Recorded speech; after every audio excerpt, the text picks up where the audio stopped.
We hear the word endometriosis being used a lot, but do you really understand what this condition means? That's exactly what we're going to discuss today.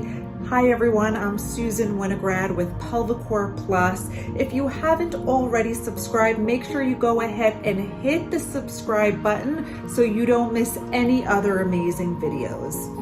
Endometrial tissue refers to the tissue that lines the uterus. This tissue is meant to stay inside the lining of the uterus, and it grows and thickens every month in preparation for a possible pregnancy. If that pregnancy doesn't happen, that thickened lining of the uterus gets shed as a menstrual cycle. Now, this endometrial tissue can grow outside the lining of the uterus, and when that happens, it is called endometriosis. This endometrial tissue can very frequently grow in the surrounding pelvic organs, such as the fallopian tubes, the ovaries, the lining of the pelvic cavity. It can even adhere to the connective tissues, the ligaments and the tendons.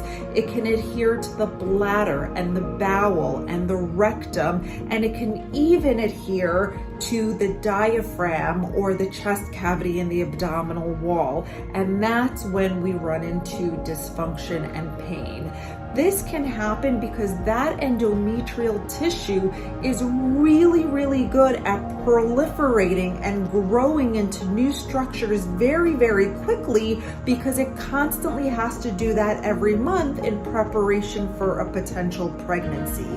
However, when that endometrial tissue grows outside of the uterus, it can cause a lot of pain and dysfunction, and it responds to hormonal changes in the body, just like the endometrial tissue that grows inside the uterus.